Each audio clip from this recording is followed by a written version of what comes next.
Good evening, everybody. Welcome to be with you. Welcome here. Good to be with you. Yes. All right. I thought we'd just start this evening just by shutting down our eyes and beginning to pray for world peace. It's inviting the grace of God to come and bless our world leaders, especially the leaders of the United States and Iran and Israel and Palestine, Russia, China, Ukraine, leaders in Saudi Arabia and Yemen, and just inviting a great stream of peace to flow into our world, to flow into humanity, inviting our whole world to be filled with peace and love, inviting all human beings to choose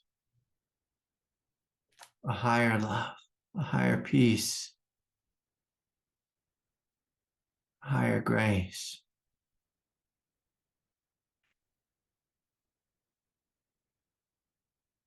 And so we're calling upon the forces of the divine, forces of the Holy Spirit, forces of light to come forward and to bless us all, bless all human beings.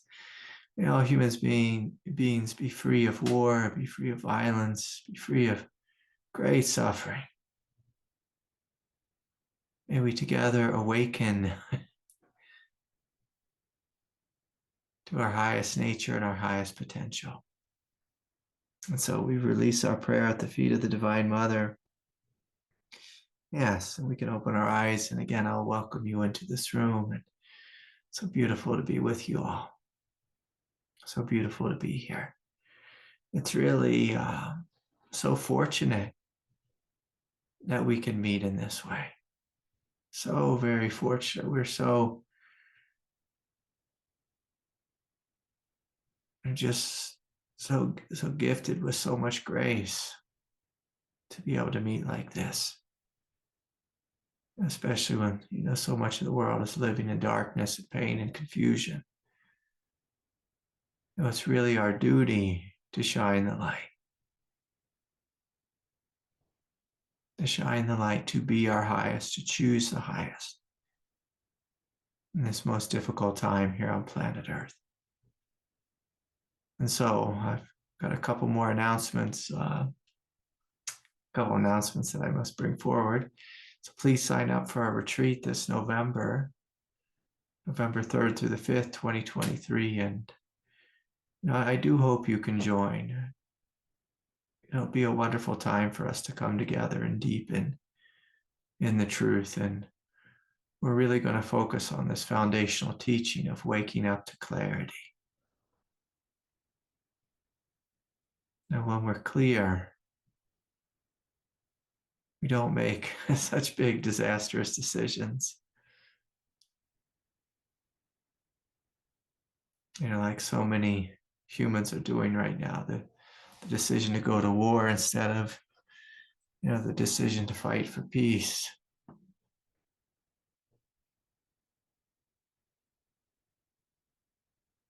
And human beings, like all day long, they go to war. And often we go to war with our own self. We go to war with our neighbors. And boy, like if we just had just an ounce of clarity, we could see that this is not the way forward. Again, whether it's fighting with ourselves, judging ourselves, attacking ourselves, or attacking our neighbor, and I don't care if we're doing this inwardly or we're doing it outwardly. When we have clarity, we see that it is all completely and utterly crazy. The way we treat each other and the way we treat ourselves. And so I hope you can join us on that next retreat. And the second announcement is I have a new Kundalini course coming out on kundalini101.com. Someone told me the link's not working, but we'll just keep checking in with it. And the people who are hosting it, I'm sure they'll get that thing sorted out. Sometimes technology gives us a little bit of trouble. So anyways, okay, yeah, those are the two big announcements. All right. Well, there's a bunch of questions that I got this week for Satsang, but I thought I would just tell a little bit of a story. Kind of a funny story is, my wife, she really wanted to go camping this weekend, and so, I took her and my daughter out for a couple nights in the desert, and my wife said, well, she just didn't want to do anything. She just wanted to go sit at the campsite. Normally, when I go out to the desert, I go and I climb a mountain or something, and I do some big rock climbing with my friends. But she just wanted to hang out and have a day of doing nothing. So I said, okay, we can do that. We can do that. And like when I camp, a lot of times I mostly do car camping, which is I just drive up to a spot, out in the desert, and just just have a little setup there and a campfire and this and that. And then I'll go on a big hike and a big climb or that kind of thing. And what I'm trying to communicate is I almost never camp at a campground. When you camp at a campground, there's a lot of people around, and sometimes it can be, people can have parties there, and it can be wild, and they might have dogs and this and that coming into your campsite. And I like to go out and be around nobody. And this spot that we chose, we chose a spot that was, I'll just say, like, it was up on a little bluff, so we're out in the desert, and out where I live, there's all these, we call them county roads, and sometimes they're roads that don't even have any names. They're just dirt roads, and they just kind of go on forever. A lot of times they're old logging roads or old mining roads, or out here in the deserts, and it's a big open range. And so they're just like roads where you might drive your cattle down and drop them off. Anyways, and so there's like these kind of main roads, which aren't that much of a main road. And then these little offshoot roads with like 4x4 roads. And so I tend to go down the 4x4 roads and just find a place to camp. And so, we saw this bluff in the distance, and there was a 4x4 road. And so we drove up there, and we didn't go all the way to the end of the road, but almost to the top. There was one other person camped up above us. And I said, okay, this is a good place. Let's just camp here. And, later in the day, there was a truck that came up the road, and, he passed us, and he was going to go camp at one of the spots further along. And then another truck came, and then another, like a little SUV came. And I noticed myself getting a little agitated. Like, here I was out in the middle of nowhere, and, basically 3 cars, drove on this little 4x4 road. And they were just doing what I was doing. They were just going to go and to camp, And then one of them went and, set up his, his tent. And then he came down, he turned around, he came back. Maybe he was going to go on a hike or something, but then he just stopped right outside, my little campsite. And he just sat there and, it was like a minute, and I was kind of like checking him out, like wondering, well, what is he doing over there? Then it's 2 minutes, and then 3 minutes. And then, about 5 minutes later, like, and he was sitting there with his truck on, idling, and some of his exhaust was coming into my campsite. And we were just kind of hanging out. And when you have the whole desert, it's like, it'd be really weird for me to just like kind of park my car, my truck right outside your campsite and just idle. So I went over there with a mean, tough face and said, hey, like, do you need something? The lady rolled down her window. She's saying, oh, no, no, no, we don't need anything at all. He's just on the phone. And, where I was in the desert, it was just like right on the very edge of having like one bar of a cell signal. And so it's like I didn't even attempt to look at my phone or make a phone call because it's just like there's not much use. It's one of those places where like we were right on the edge of the boundary. I normally camp a little further on down in the canyon, but the guy's just making a phone call. But I felt this angst go through my system, like, get out of here. This is my space. And then I realized, like, I'm doing the exact same thing. The exact thing. That what's going on in Israel and Palestine, the exact same thing which is going on with the Russians and the Ukrainians. This is my space, not yours. Get out of here. Get out of here. Get out of here. And it's just a crazy thing being a human being. That we have, such a tribal nature, such a territorial nature. We have this thought like, this is mine. This is my space. Get out of here. Get out of here. And, I had to really laugh at myself and, forgive myself for being human. And to forgive the other person for being human.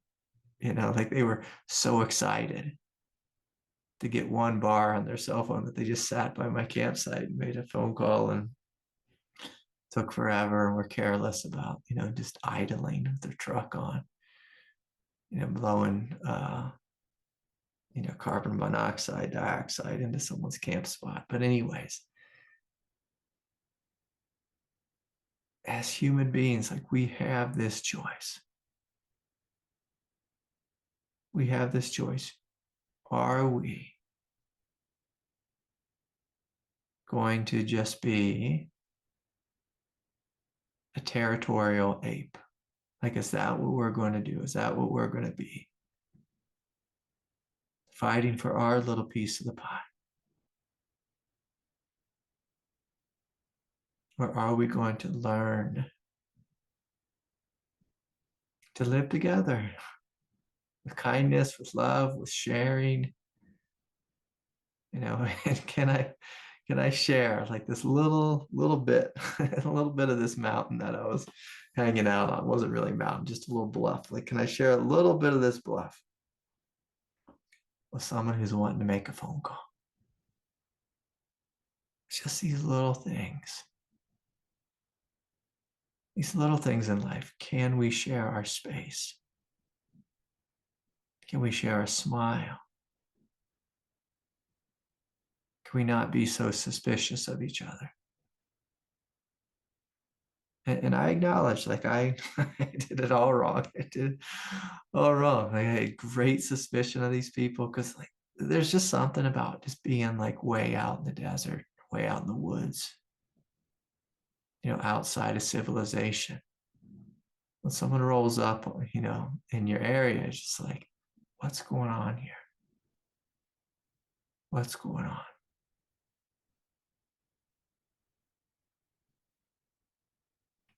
But it's a great question for us. Like, do we need to be so suspicious of each other? Can we be a little more patient with each other, more understanding? And of course, like, it just took me a minute to realize that I was completely wrong here. Like, I didn't need to be suspicious I didn't need to run somebody off. Now, I could have let him know, like, hey, your exhaust is fuming into my campsite. But like, I was just like, I don't need to even bother with these guys. I don't need to even bother. Just let them do their thing. They'll be gone in a little bit. They'll be gone in a little bit. It's not a big deal. Not a big deal.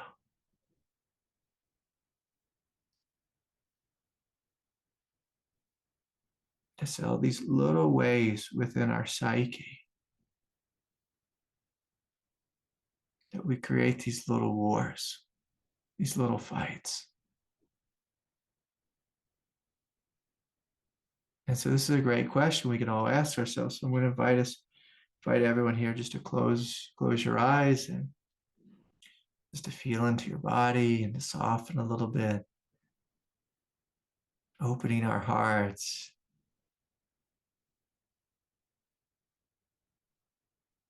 And within this spirit of humility,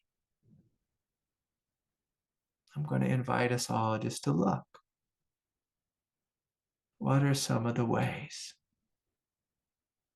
that I've created little wars within myself?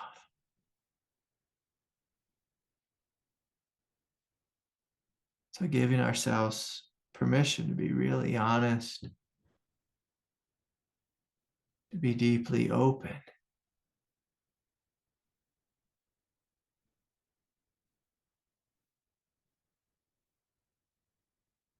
And to look directly at our experience and say, what are some of the ways that I create wars within my own self?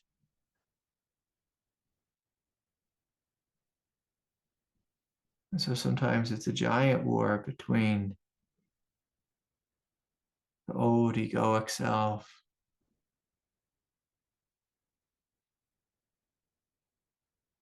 and the one who's awakening, the one who's full of all those old bad habits, the one who's trying so hard to be good. And again, if that's us, can we drop that war? Can we drop that fight? Can we smile a little bit? Can we forgive ourselves for being human? Like I had to forgive myself for being human, for being a little suspicious, a little territorial with my family.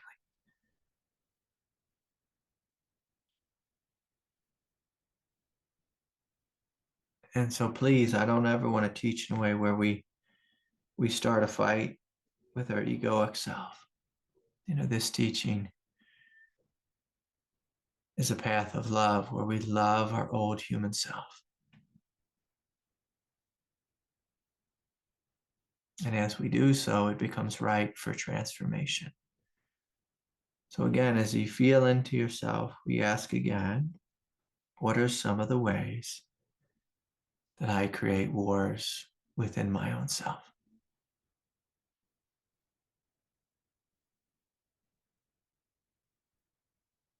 Is it the masculine and feminine inside that fights? Is there a massive shadow fighting with a massive wound?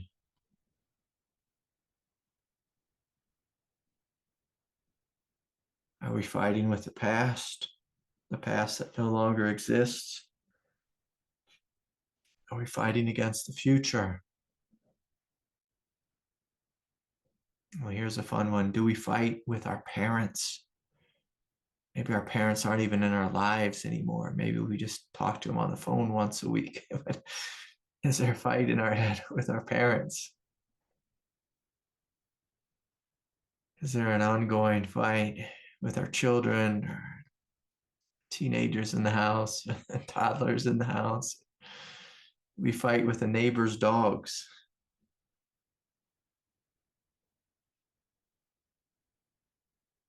We fight with our partner.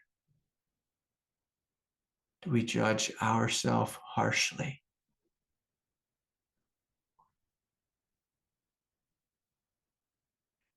wanting ourselves to be different? Do we judge our partners harshly, wanting them to be different, wanting them to be a living saint, wanting them to accept us fully and take care of all of our needs and all that kind of thing? This fundamental question of, do I fight with reality? How do I fight with reality? And this question of, am I willing to put the fight down? Am I willing to choose the truth and allow the pairs of opposites to fall away?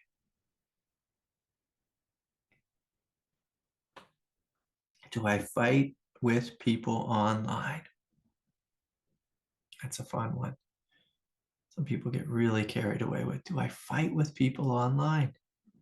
People that I'm not even sure they're real. Like maybe they're a bot, a Russian bot, Chinese bot. Maybe they're not even real.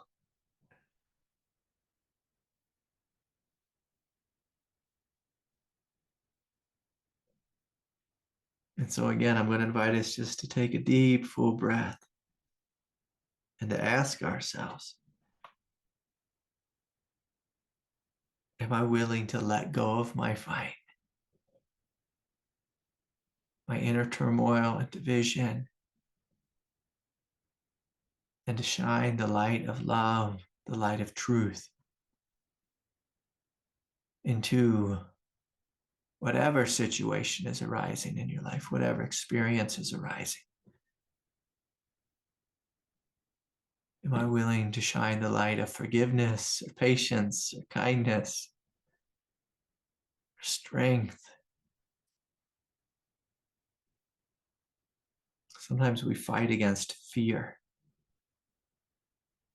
And we fear something we can't control. And so we just spin in our head, wishing it didn't exist. Whereas we just need to make a couple steps forward, courageously facing the thing we fear. Now we might find that the thing we fear really begins to dissolve. Like even in my silly little story where I confronted the people, I had a little fear. What are they doing at my campsite? I confronted them, and I realized there's no danger here. Someone was just playing on their phone, just playing on their phone. No danger, no danger, zero, zero, no danger.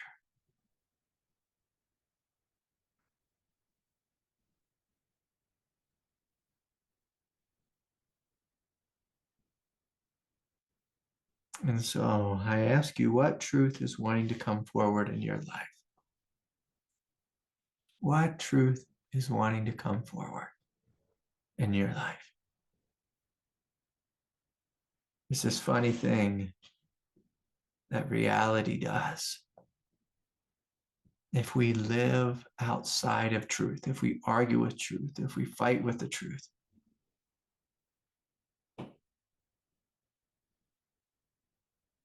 reality will come forward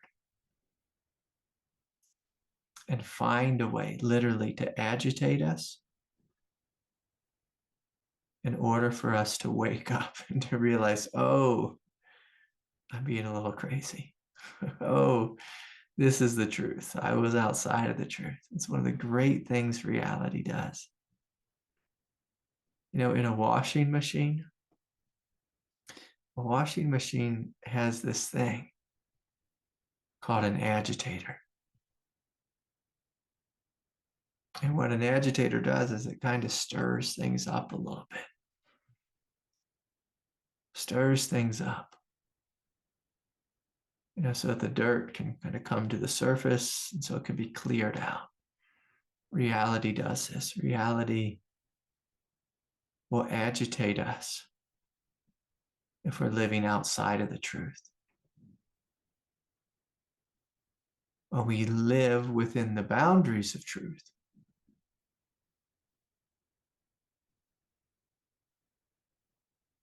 reality doesn't have to agitate us very much. It doesn't have to do anything really to agitate us. It's just like, it's okay. Like, it's just our experience is undivided. Undivided. We live at peace.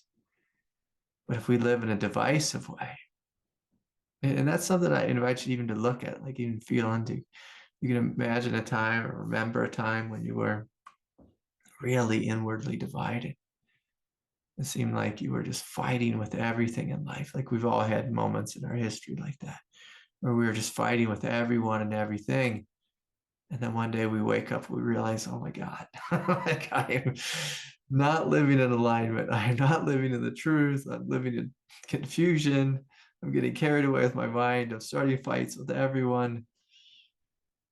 Father, mother, sister, brother, just starting fights with everyone. And we can no longer blame everyone outside of ourselves. We realize, gosh,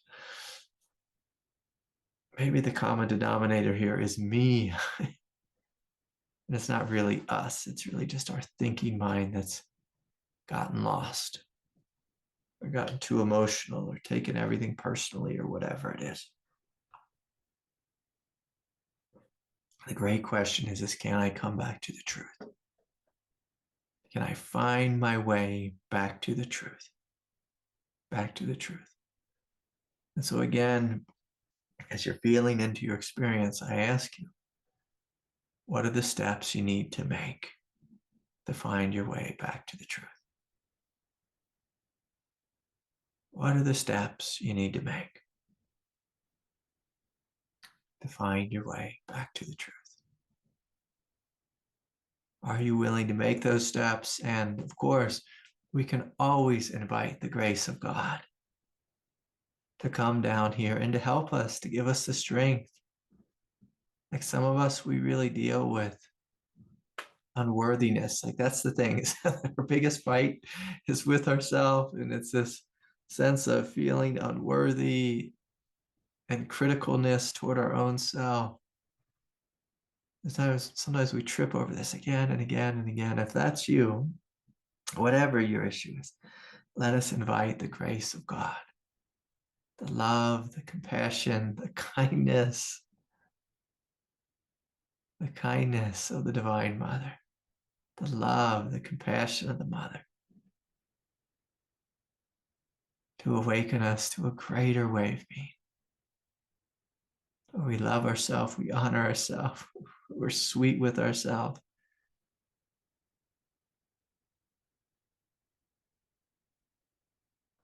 We're forgiving with ourselves.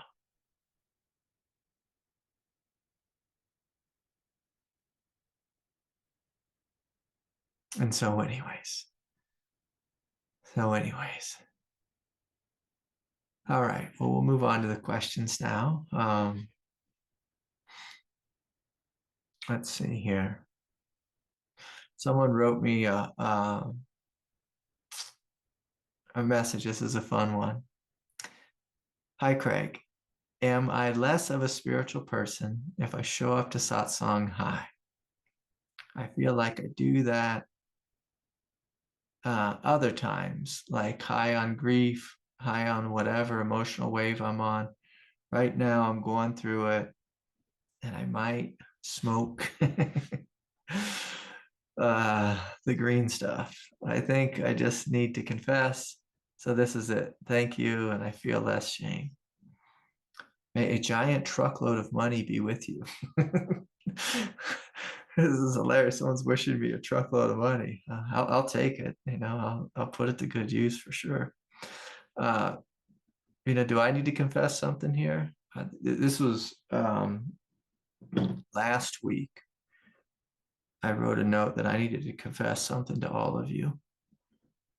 I was eating breakfast one morning, and my little girl came up to me, and she started yelling, "Mom, Dad has 2 cookies and 2 waffles and a cupcake on his breakfast plate." Now, let me tell you something. like sometimes I see all these treats and I might put them on my plate. I couldn't do it. I couldn't eat that cupcake. I just couldn't do it. It's too much. And just so we're clear here, cookies at my house are made of oats and raisins and a little bit of maple syrup. So we don't use white sugar at our house because we're organic freaks, and so we don't do sugar. But anyways, there's my little girl just yelling, telling mom that Big Dad is a troublemaker because he had 2 cookies, 2 waffles, and a cupcake. I didn't get to the cupcake though. Later that night, maybe the following night, I tried that cupcake and it had a little bit of sugar. It was coconut sugar in the frosting. And I paid the price. I couldn't do it. I got a terrible headache. And I told my wife, never again, never again. So, just getting back to the question, I feel like I need to confess. Listen, being human is hard. Being human is messy. And sometimes we want a little something sweet. Sometimes, like this person who's writing this, sometimes we might, take a little puff of something. And like, I'm certainly not going to tell you you're bad and you're wrong for that. Now, I will say that, if we're smoking something every day as a way to avoid pain, of course, that's not the way. Of course, that's not the way. Like, of course it's not. But, there's worse things we can do. There's always something worse we can do. If we're drinking every day, like that's, it's one of the terrible things. I've had a lot of people come to me and they tell me they, experiment with puff and tough a little bit and meditating. And, it's like, sure, play around, like see where that takes you.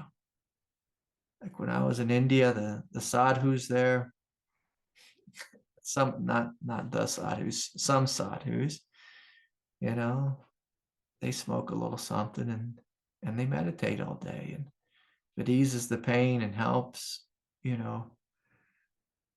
one get into some altered state of consciousness, like by all means, enjoy it. Enjoy it. But again, if we're just doing it as a way to run and to avoid, well, at some point we'll probably come to the conclusion that this isn't the highest truth. But again, I'm not a judge here, and like I don't think it's a terrible thing or anything like that. The big thing that we're trying here on this path is to open our hearts to love. That's the big thing. We're also opening ourselves to strength and to clarity. And sometimes if we use a substance, it gets in the way of, these other two. It gets in the way of us being strong and us being clear. Now, I can also say that I know people who've had radical healing experiences, through the use of, plant medicine like this. And, one of my teachers, he's actually having, he's actually doing like what's it called? I'm trying to censor myself. That's my problem here. YouTube doesn't give me a hard time. But, one of my teachers, Gangaji's husband, he was having these little ceremonies with cannabis just to see, see what happens when he takes his students down that road. He's also doing it with psilocybin as well. But, I'm a fan of being clear-minded. But I also know that, sometimes on the path we need some medicine. And Sometimes this medicine's a lot better than Prozac or benzo or something like that. And we just want to be careful with any medicine that we don't get hooked on it or addicted to it or use it in a way that's unskillful. So I think that's all I'll say about it. Please don't feel any shame. The question I invite everyone to ask themselves, like whenever we do anything, like, is this the truth? Is this the truth? Is this my highest? Is this an act of love? Is this a step in the right direction? Will this lead to lasting happiness? Is this supportive for me on the path? Like, these are great questions to ask.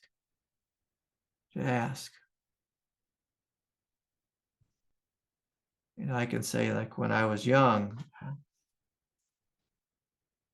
I used to pride myself on just being really clear-minded and meditating every day and this and that. But then on Friday night, I might give myself permission to cut loose a little bit, cut loose. And, and I partook, however you say that, in a little bit of greens, when I was younger. Certainly didn't kill me. Anyways. All right. There's 2 live questions. Maybe I'll get to those and I'll get back to the other email questions. Okay, let's hear from Tom. Tom, are you here? Hello. Hey, can you hear me? Good to see you. Yeah, great to connect in. And just be with you, be with everyone. Yeah. And feel the collective energy of the Sangha and that we're just meeting together. It's fantastic. It's beautiful. Yeah. So I guess I'm speaking a little bit of like a field report or something. Yeah.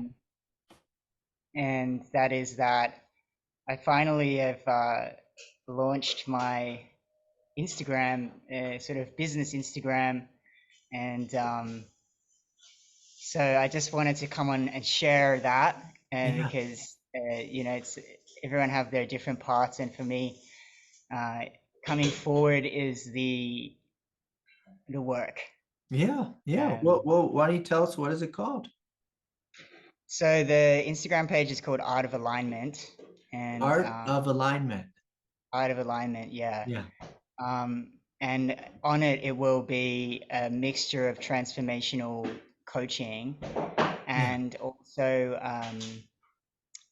movement and posture and dance. And because, I guess this whole awakening experience has really taught me about embodiment and about how assuming postures in real time can actually help people just step into new energies and new ways of being. And of course, like the experience that I've had is like so embodied, like I can't escape from that. So so it's a mixture of sort of moving into a new state of being, but then practicing that through posture and maybe with some musical assistance towards the end of like being able to actually move in this new way. So whether that would be whatever this person is wanting to step more fully into, to map that through the body. And my understanding from yoga is that in many ways that is missed, that main purpose of the asanas is to embody energies, different energies, and not so much about flexibility or about whatever other things people are looking for, but stepping into new ways of being and anchoring that so that they can carry that forward and have a reference point for that. But with my experience, and that like the process puts fire under everything, the obstacle that I've been working through to actually bring this forward has been like straight up fear of physical death for some reason, and I can't understand exactly why that is, but I You also said know that's like you cannot understand why it is.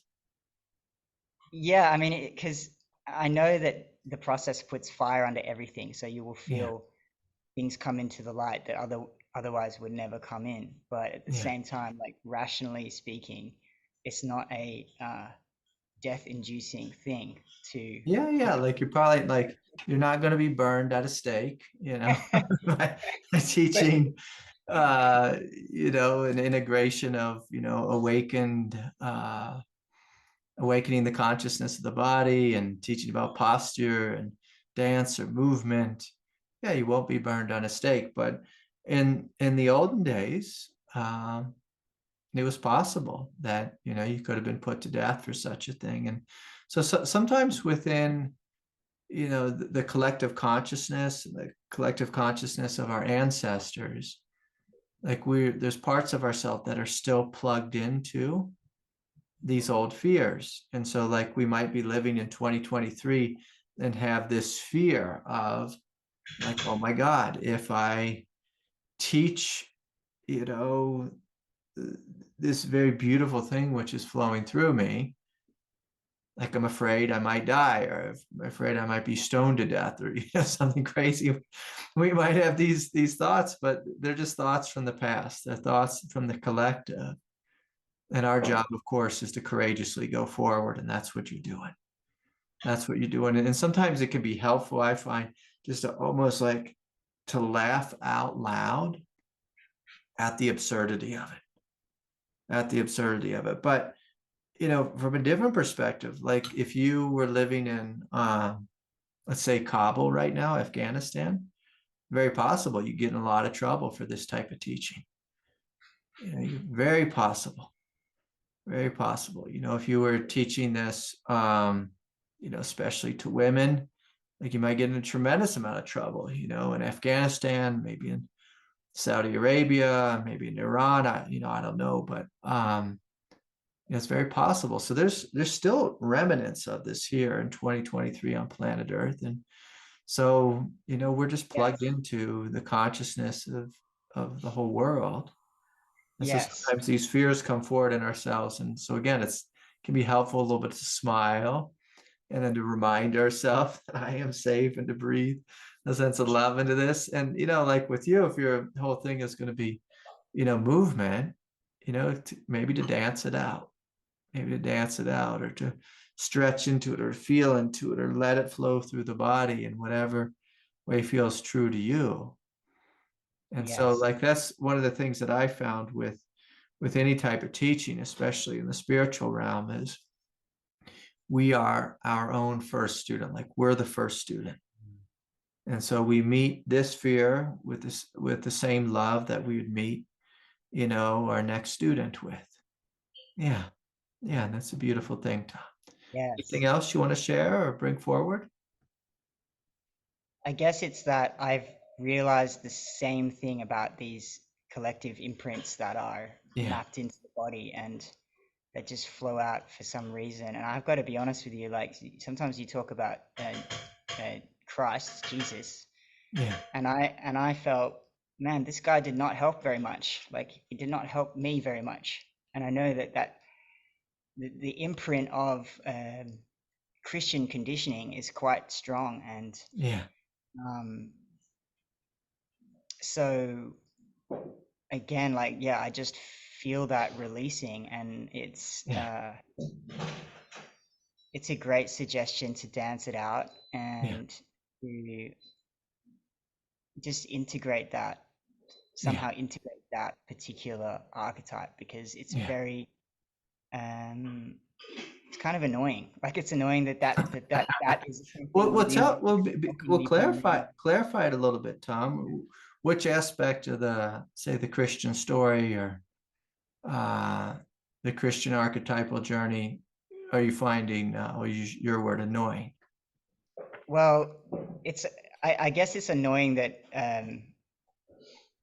what that particular human was most famous for was the way he died, and Yeah. that he was actually out of alignment when he died, and that again, it's kind of, I feel that I have that in my biology because my mother comes from that like Catholic really Yeah. like background, but at the same time it's like I want to do dance, and why is that particular block appearing to me to stop me to be teaching dance, which is just Yeah. like, it's like why Yeah.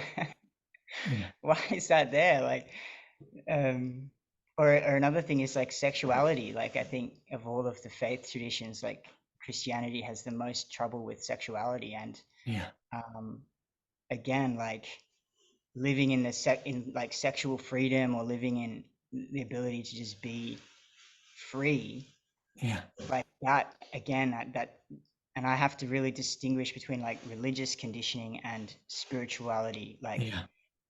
and what is what, and Yeah. like like be able to see that for what it is and release it, you know, like Yeah. um Yeah. I mean, there's tremendous amount of guilt and shame in the Christian tradition. For me personally, it took many years to work through that, especially when I was young. And I can say I've had, a couple incarnations, in the Christian tradition, as a monk. And so I had it extra thick, with the whole celibacy thing. And so it took me many years to work through that. And I found it very hard, very confusing, very messy, very difficult, because I had, these views that basically, half the population was bad just for existing, and they were bad for existing because I was attracted to them. And it's like, this is a crazy viewpoint, a crazy viewpoint just to fight, against, just the desire for intimacy.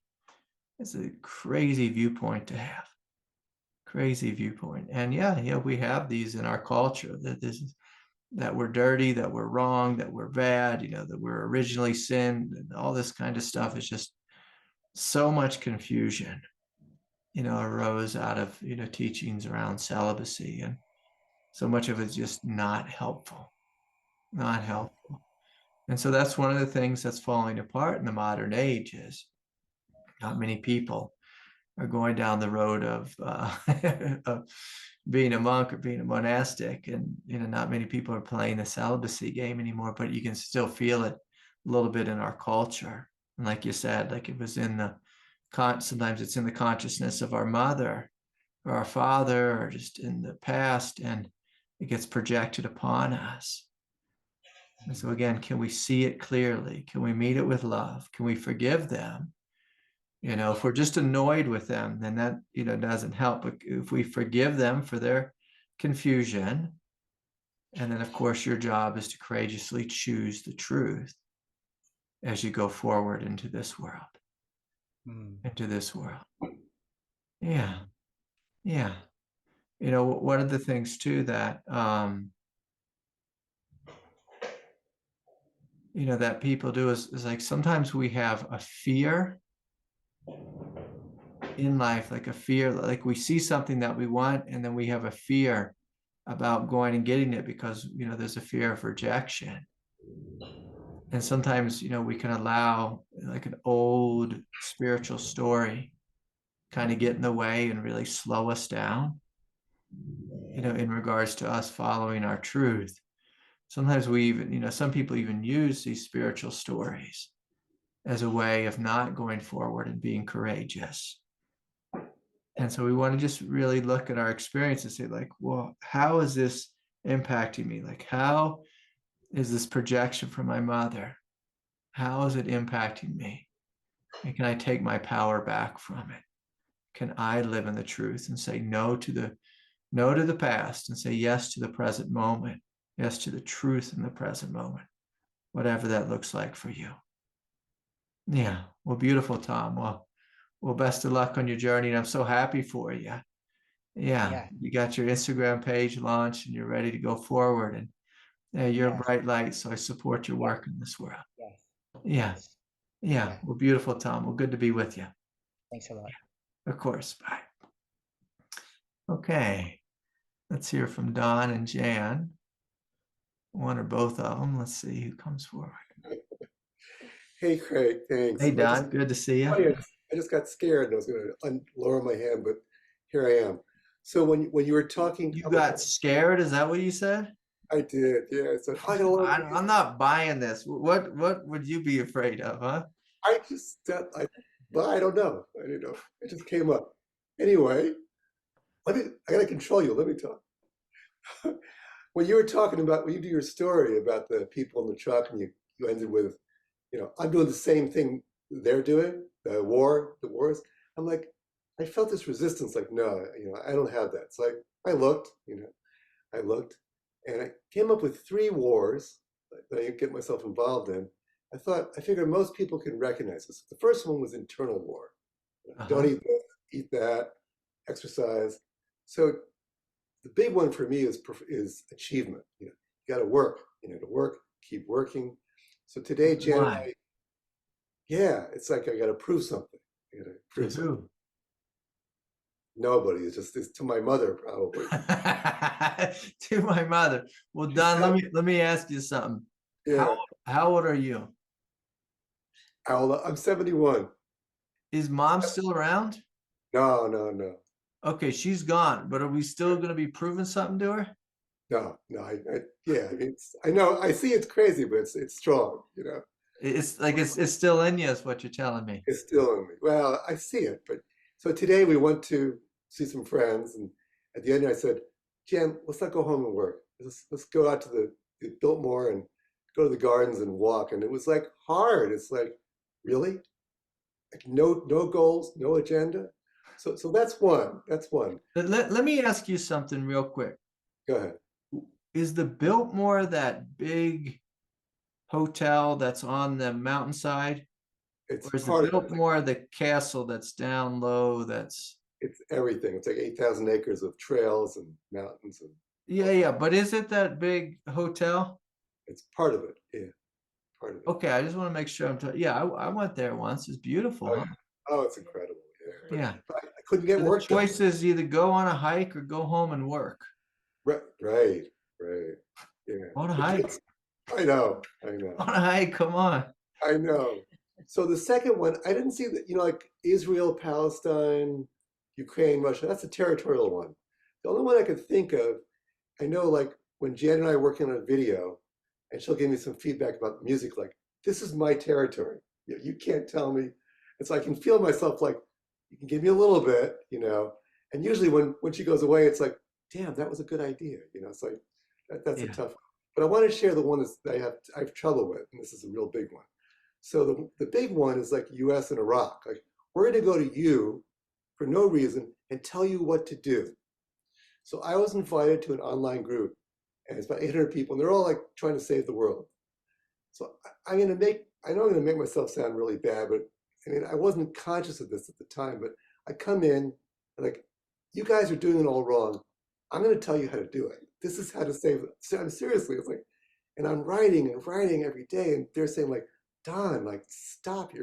I like your ideas, but you're driving us crazy. I'm like, what? You don't appreciate? I've got the answers. I'm like, oh, I got the answer. It took me about a month, like, to realize, damn, that I'm driving them crazy. Yeah. And that's like really deep. Like, I've got to fix things. I've got to make everything right. Why? Yeah. Well, I mean, okay, the obvious one that comes up is if something in me wants to be loved and appreciated. I want you to really feel into it, though. Is that the truth? I can feel in my head it's not, but do I feel that? Damn, I don't know how to get out of my head with this, but is it the truth? No, it's not the truth. I mean, no, it's not the truth. Well, okay, no. I want to know what the need is. Yeah. So if you feel into your body, can you find that place that wants to be heard? Yeah, yeah. Yeah. It feels two places. In my heart, it feels like a very sad, isolated kid who isn't hurt, feels not hurt. Wait. Say it again. It feels like a sad, That isolated little child. isolated kid. Okay, good. Yeah, Can we just be yeah. with the sadness and the feeling of isolation? Mm. Can we just be with that? Can we just be with that?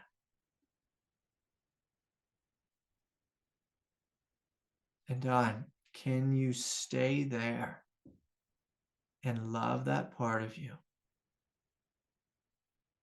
fully and completely?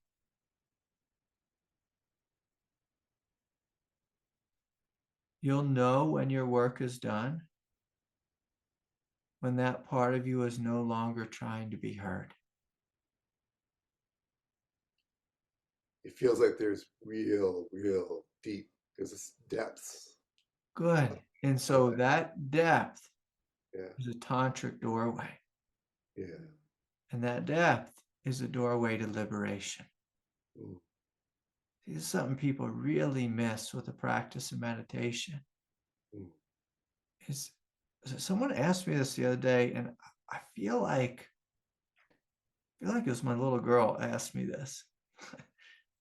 You know, she caught me meditating, and she was kind of asking, like, Dad, what is it like? And I told her, sometimes it feels really incredible, Mm. but on this day, it felt really terrible. She's like, well, why do you do it? It feels terrible. Well, I do it because it's the truth. And just to describe like the terrible, like sometimes I'll sit and there'll just be like a heavy, dense nausea. It just kind of comes forward. It just feels like just like a burning ulcer that comes forward. And I just sit with that burning. I sit with that nausea. And it feels icky and it feels heavy and it feels dense and it feels just like, ugh. But the thing about the truth is, the thing about being awake, and this sounds a little harsh, people always misunderstand this, is it doesn't matter how it feels. What matters is the willingness to be open with this.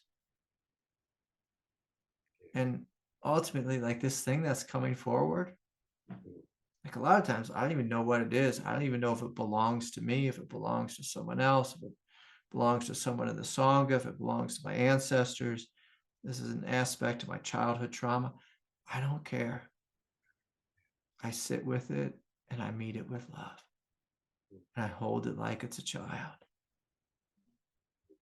until it feels exquisite, until it feels exquisite. And that may take a day, a week, a month, a year. But this is the truth and this is the doorway. And when we do this internal work, what we find is, like just if you and I just spoke psychology, when you sit with these deep things, our behavior changes. It's like we stop like reaching out, needing everyone to hear us because we have hurt ourselves so deeply. We are with ourselves so deeply that this thing actually dissolves, it integrates, it heals, it transforms. And now we get to like Tom was saying, he was annoyed by the Christian story, but this is where like the Christian story is so beautiful, is because we sit with pain so deep that it transmutes and we harvest this sense of power that we're divorced from, that we abandon, and we reconnect with our power. And then from a place of power, it's funny, like we don't care if anyone listens to us. It's just like, we just feel like I'm good, I'm loved, I'm all right. Like, I don't need anybody. And there's no like false independence in it. There's just this sense of like, I'm good. I'm good. I'm good. I'm good. And so I'm going to invite you to play with this. Yeah. It's beautiful. To play with it. Yeah, it is beautiful. And Don, like this is literally your tantric doorway. So you said it was sadness and a feeling of being isolated. So we breathe into that. We open to it. We descend down into it. We allow all the sadness to come forward to be met with love. And the isolation should begin to dissolve almost immediately if your full presence is there. And that's when you know you're doing it right. So if isolation persists, that means that we're still up in our head. Like that's our body telling us, hey, you're still up in your head. You know, it's like, hey, jackass, you're still in your head. You know, it's just like, I want to show that to you with a feeling of isolation.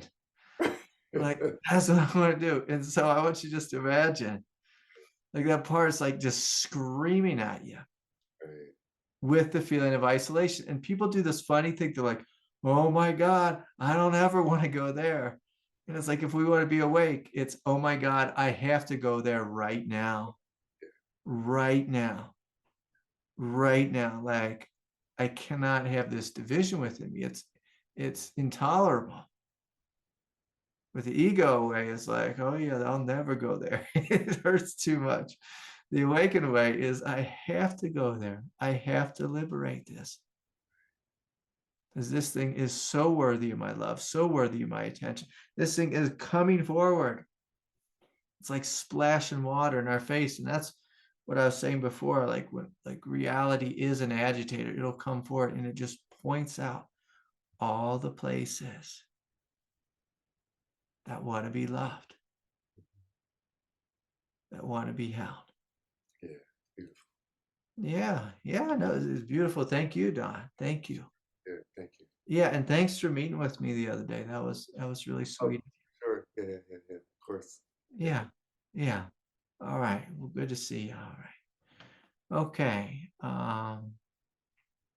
Let's see. I had a couple more questions.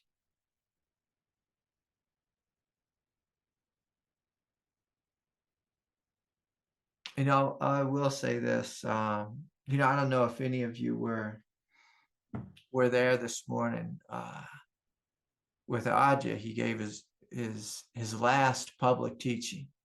I'm just going to say for the record, I don't believe him. When he says he's retiring, like, I don't believe it. My wife even walked in the room. She's like, he's not going to retire. Like, he might for a little bit, you know, but come on. Boy's still way too young. But anyways, when I was sitting there, you know, just being the student, and he was talking, you know, about how many years he's been teaching. And, you know, I can think back to, you know, in the early 2000s when I started, you know, when I first discovered him and was listening to him and going to his retreats and everything. You know, I was just so deeply touched and had so much gratitude for all the years of what he taught me, what he gave to all of us. I was just so deeply touched. And there was a part of me that was just sad, like almost like I'm losing an old friend.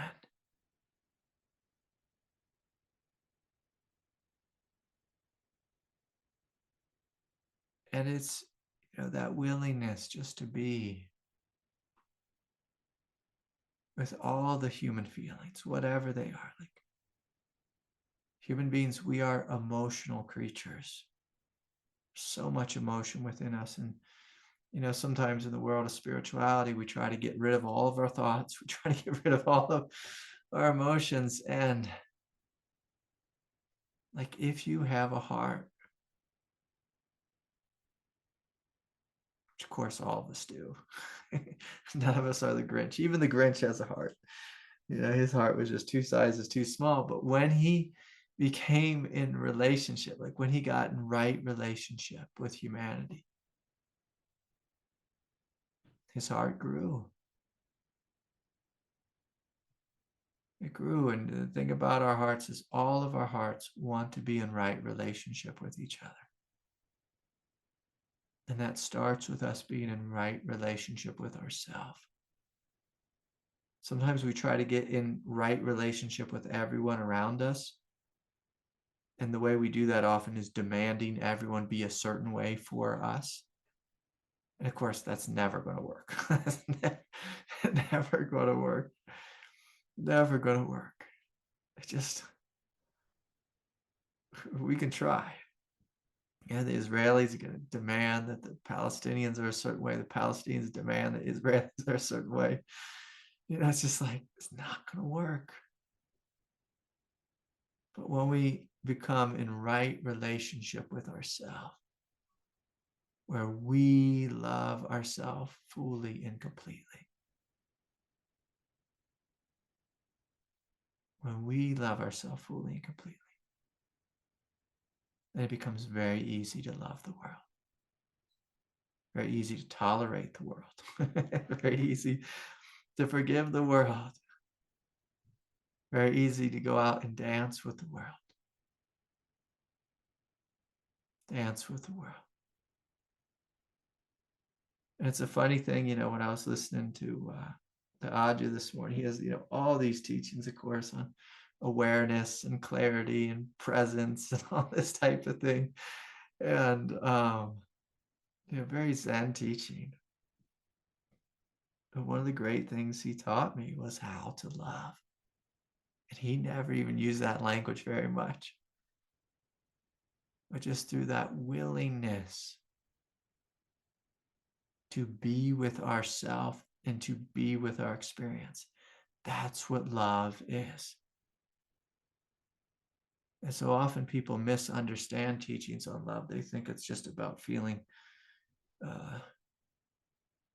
like euphoric and ushy and gushy. I don't know if ushy is a word. But people think that love's all about just feeling euphoric and ushy and gushy all the time. But that's not what love is. Like when you are a parent, you raise children, you get a crash course on what love is. Love is a willingness to be. A lot of times with a crying child. Just a crying child, a sick child, a hurting child, a confused child, a angry child, a pushy child, an impatient child. Love is a willingness to be with, to hold space for.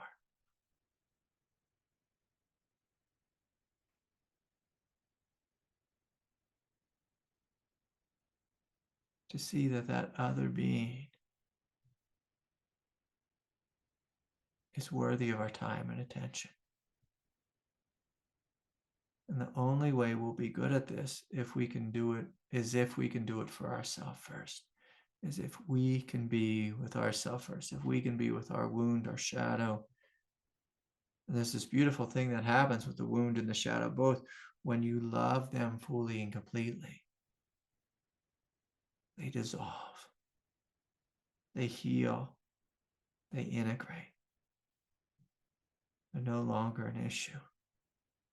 A lot of people have this teaching that like our wound and our shadow is with us forever. If you love it to death,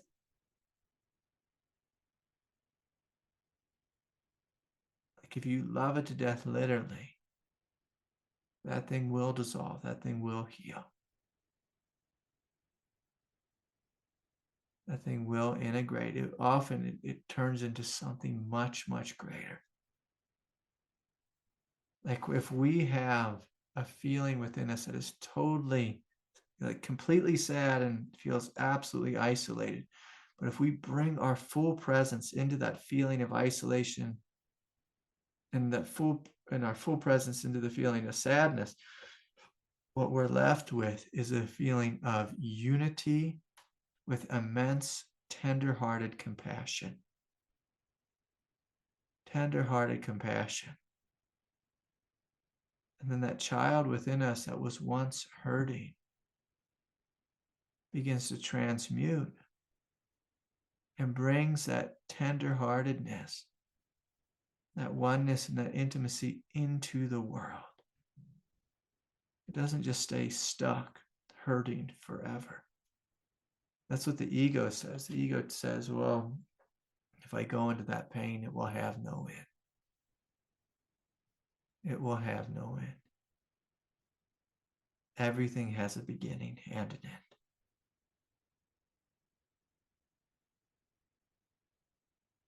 If we open deeply enough, all wounds will heal. All shadows can heal.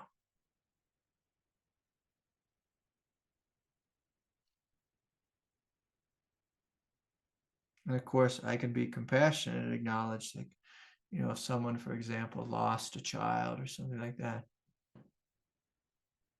you might always miss them. But when you work with grief and you truly open and you deeply love, and when acceptance truly comes, what you might find is that you have a relationship with their soul. And in a human way, like your heart may still ache a little bit. Your human heart may still ache a little bit.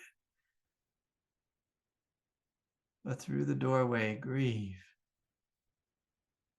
we can have a radically different relationship. This is one of the things that Ajahn said about his teacher, and I've said this a bunch about my teacher in the past, is I feel that my teacher, like I haven't seen him in quite some time, but I feel like he lives through me, speaks through me, acts through me, loves through me, that he is here fully and completely. And Ajahn was saying the same thing about his teacher, that she lives through him and he feels a closeness and an intimacy with her, more so than when he was actually with her.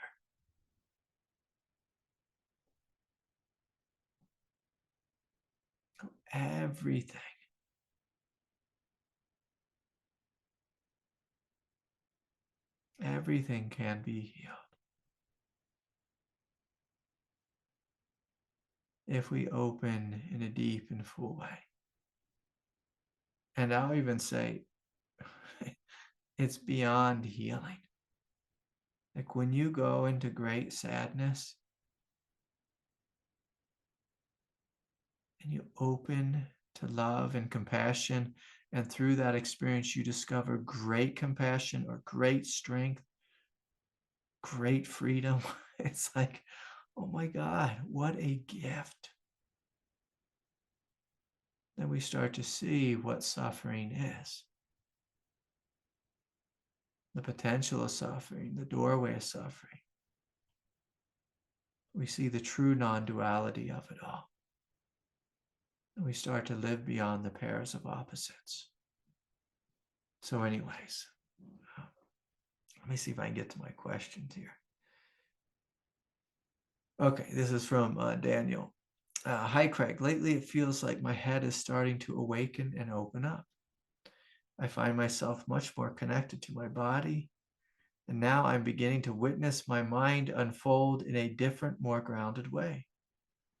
I know myself to be consciousness itself, but it feels still like my mind hasn't caught up to this yet and doesn't know what to do with this energy and is instead arguing with itself all day. It feels terrifying to surrender to this, bordering at times as paranoia. Can you speak to this state? Yeah. Well, Daniel, I'll say this.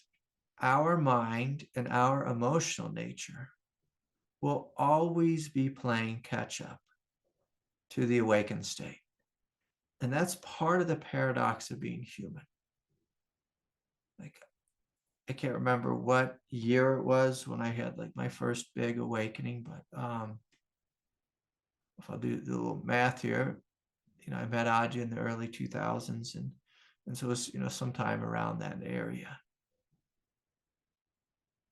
I could probably do some math, but I can't do any math right now. I'm not good at math. But so let's just say this. I'll just use myself as an example. A massive awakening, let's say almost 20 years ago. My mind and my emotional nature are still playing catch up. They will eternally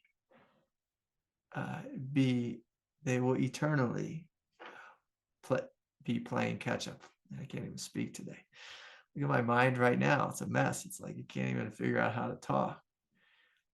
And so, this is part of the experience of being human, is we will open to these absolute states. And it might take our mind and our emotional nature a couple months, a couple years, in my case, a couple decades,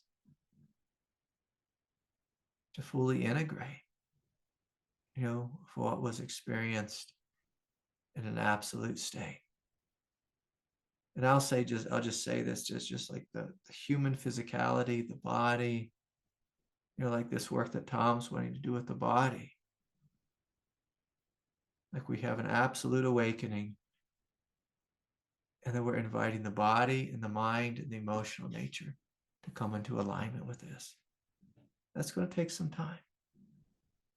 And so it's very confusing for people when they first see this, because there's this old spiritual myth that I wake up, boom, and then I'm in a perfected state of consciousness. I can tell you, I woke up and my human consciousness was a complete and total mess. My personal life was falling apart. Like I had was in financial disasters. Like my relationships fell apart. It's like all kinds of messiness happened. Now Daniel's bringing up this question of like, that it feels terrifying to surrender to this, bordering at times as paranoia. And I would just ask like a why question, like why or what am I what am I paranoid of? What am I afraid will happen? Now I'm going to take a guess. For most people, the paranoia is like with the human egoic mind, is if I open to this absolute state of consciousness, the ego has a thought that I will lose control. And that's not paranoia. That's the truth. The ego does lose control. The ego does lose control. And so if you want to be awake, Daniel, the question is can you get comfortable without your mind? And I'm going to say it a little differently. Can you get comfortable being completely and utterly out of control? And I just want everyone to just look. If you look at the computer screen right now, this is someone right here who's completely and utterly out of control. It's not that bad. It's not that bad. It's not that wild and crazy. So the mind has this idea that if we let go of it, and this is like the thing that Freud taught, like if the superego isn't there, keeping that basement door shut, we're going to be out running in the streets naked. Just like we're killing everyone, or just like, like that's the thought. That's the thought that the mind, is afraid of. Like if we really let go of the mind, the id will come out and get in all kinds of trouble.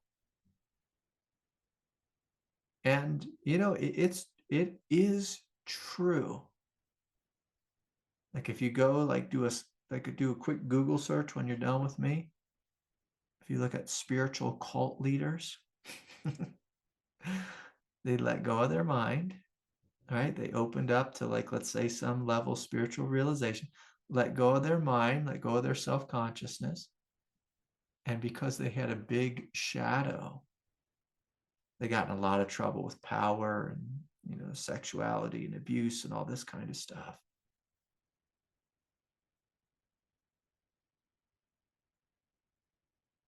And so I'll tell you this, if you've done a lot of psychological work and you awaken and you let go of your mind, you let go of self-consciousness, you let go of the super ego, you probably won't have much trouble at all. But if you wake up and you let go of your super ego and you haven't done your shadow work, and you have like any kind of narcissistic tendency, or if you have just like unresolved, sexual desire or whatever, or power issues, you might play those out on the people around you. And chances are, if you don't wake up, you'll play those out on people around you anyways. And so it's just like, either way, the invitation is, if you do your work,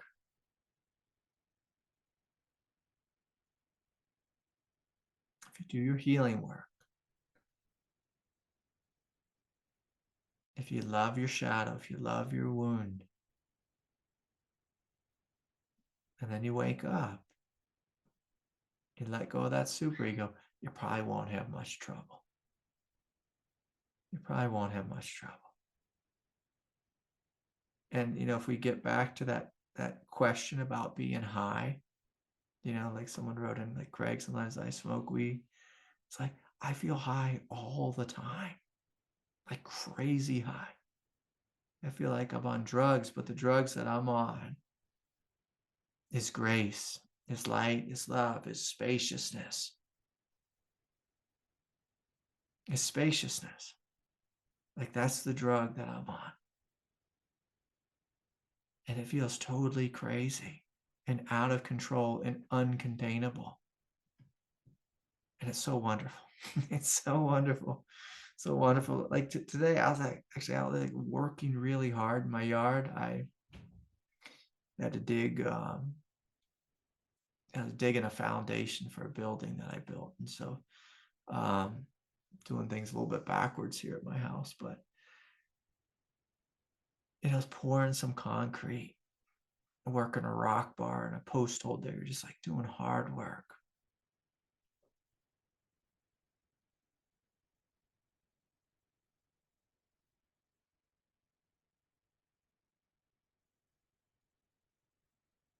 And absolutely silent, absolutely spacious, absolutely filled with bliss and freedom and light. And so, like, this fear of being out of control, like, that's what spiritual awakening feels like. Like, at first, it feels like you're going crazy because there's no mind there telling you you're bad and you're wrong all day long. It's not constantly judging this and that.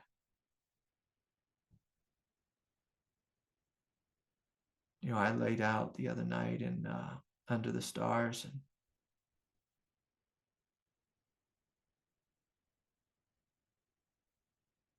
my mind felt like it was bigger than the Milky Way. Like, I just saw this big, just wave of the Milky Way across the sky. Saw 10 shooting stars the other night. Like, it's a great night. Saw 10 shooting stars.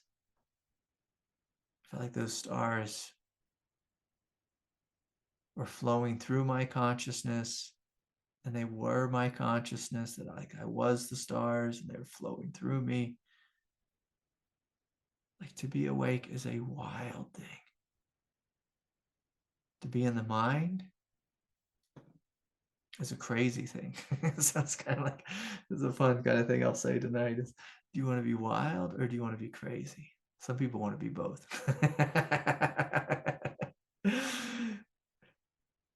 And to be awake is to be just, your consciousness is so huge, so wild, so uncontained. So uncontained. And the paranoia is the aspect of the ego that's afraid, like, I'm going to lose control. And you have to be like, do I want that ego anymore? Do I care if it loses control? Like, that's the whole point of spiritual path, is to lose your mind. But we have this little safety mechanism in there that says, like, if I lose my mind too early, I may go schizophrenic, or I may be a cult leader. And those are like, I've seen both. I've actually worked with both. I've had both show up in my office before. Both of them is a possibility. But when you do your work, and if you're like a good, solid human being, you're probably not going to end up schizophrenic if you let go of your mind. And you're probably not going to end up as Charlie Manson. Like, that's probably not in the cards for you. But I will say this, that oftentimes what does happen when we start to lose our mind, instead of just going out into the world being an egomaniac, for most of us, what happens is like when that superego begins to dissolve, you know what happens for most of us is we have a big, long cry. A big, long cry.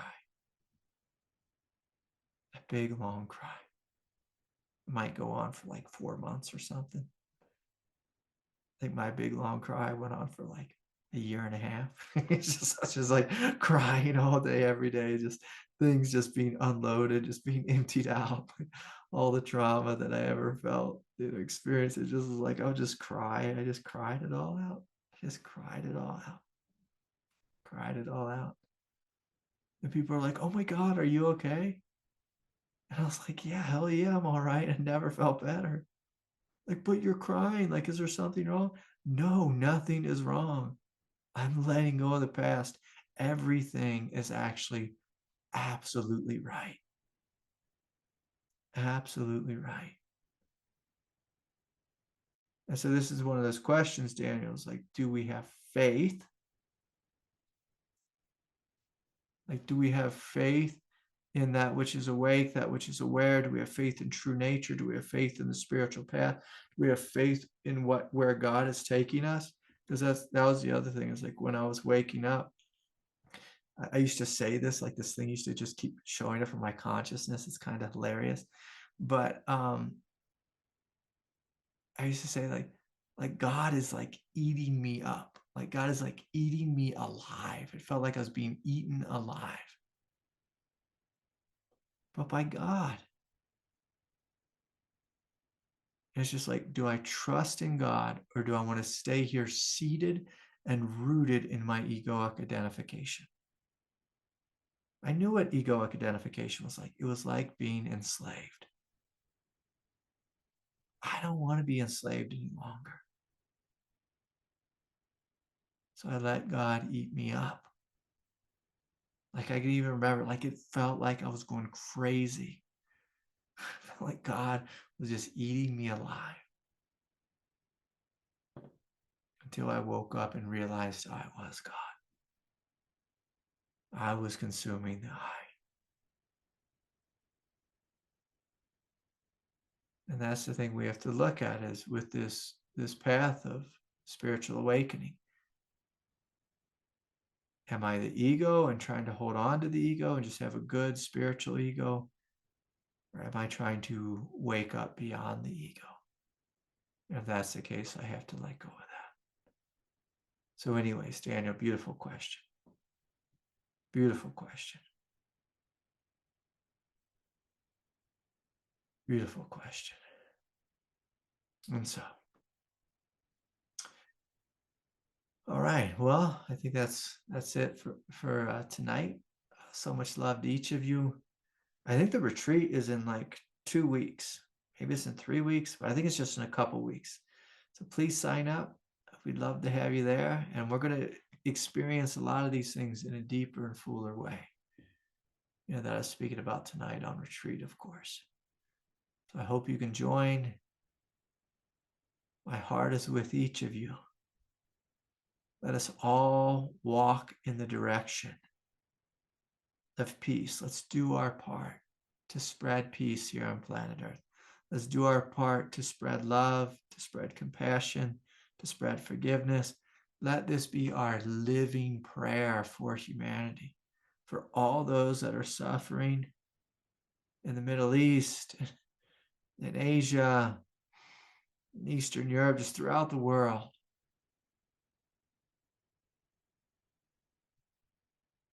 let our life be a living prayer for our brothers and sisters, for all of humanity. May our life be a living prayer. And so, see y'all soon. Much love.